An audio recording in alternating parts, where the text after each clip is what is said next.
Now that we've tested our stitch and everything is great, we're ready to sew a seam.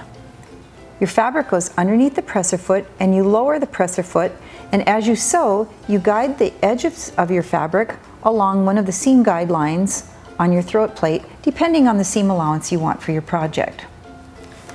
Because your machine comes with the Sew Easy presser foot, we can change by pressing this lever in the back and releasing the general purpose foot and replace it with the Sew Easy foot. It has this arm at the side with this adjustable guide that you can set for 1/2 inch, 3/8 inch, 5/8 inch, whatever seam allowance you want for your project.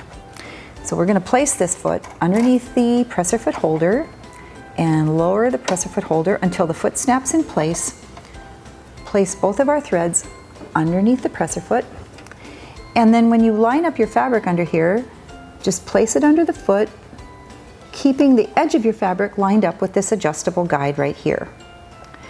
Sew a couple of stitches to start. Press and hold your reverse lever to sew backwards a few stitches to lock the beginning of the seam. Step on the foot control to begin sewing again, and keep the edges of your fabric lined up with that white adjustable guide on the Sew Easy foot. This will help you sew perfectly straight seam.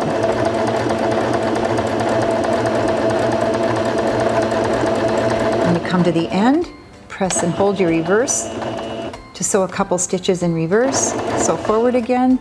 Raise a presser foot lifter to remove your work. You can cut your threads on the thread cutter at the side of the machine, and here is our seam. Our seam allowance is nice and consistent because we followed the guide on the Sew Easy foot. The reverse at the beginning and end secure the seam so that the seam doesn't become undone as we work through our project. Now let's take a look at how to select stitches. When you turn the machine on, it goes directly to straight stitch. When you look at the front panel of your machine, you'll notice a whole variety of stitches, from utility stitches or basic stitches, stretch stitches, decorative stitches, even buttonholes. And all the stitches have a number underneath them. So to select your stitch, you simply type in the number using these two buttons right here. So to show you how to do that, let's start with stitch number 15.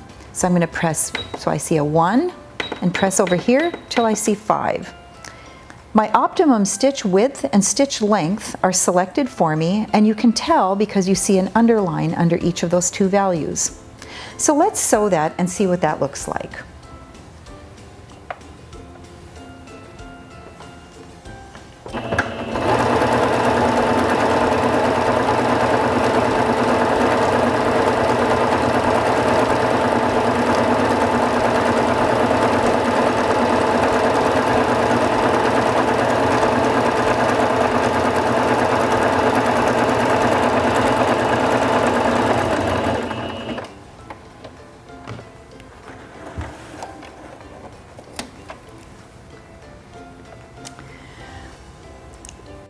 There's my decorative stitch at its maximum stitch width. So here on the screen, I'm going to use the stitch width button to bring that width down to 4.5. That's going to bring the width of the stitch in a little bit. So let's see what that looks like.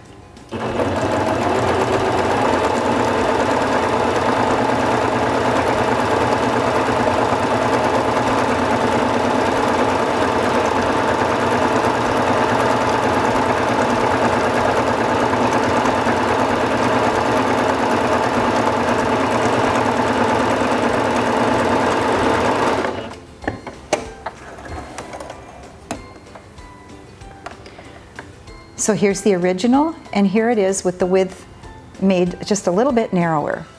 But we can bring it even narrower yet. Press the width button once again, and it will be even narrower still. And let's see what that looks like.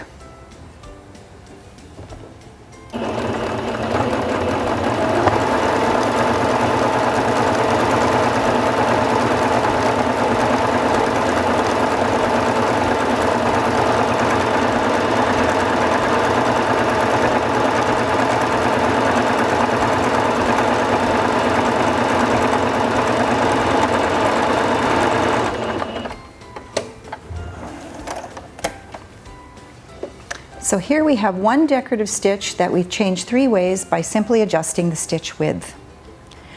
Let's try a different stitch to see how to adjust stitch length. I'm going to start with stitch number 61,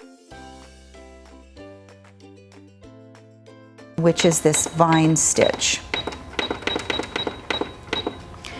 I can see that my default stitch width is 6.0 and the default length is 2.0.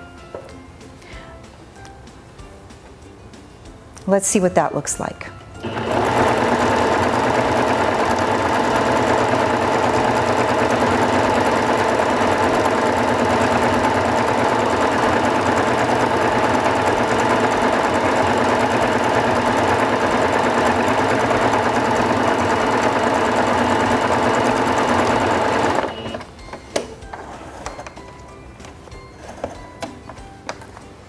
So here's our vine stitch. Now let's make that stitch length a little bit longer so the stitch will be more open. So we'll bring that up to a 2.5.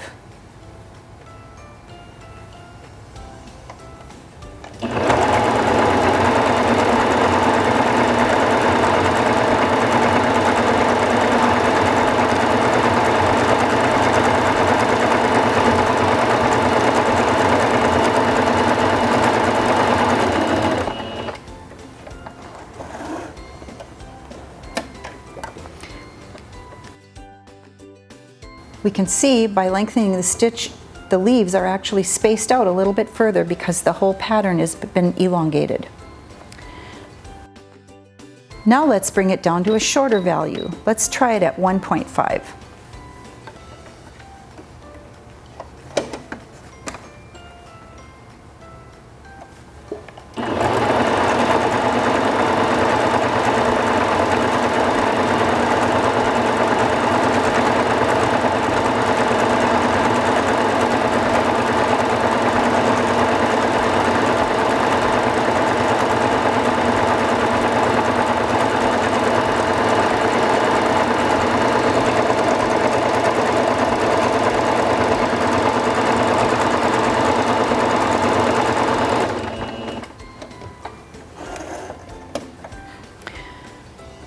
So here we have our vine stitch where we brought the stitch length short. So here was our default setting, lengthened and shortened. So you can see how changing stitch width and stitch length on your decorative stitches can give you a whole range of other options for your projects. So just experiment with different threads and different lengths and widths for your projects.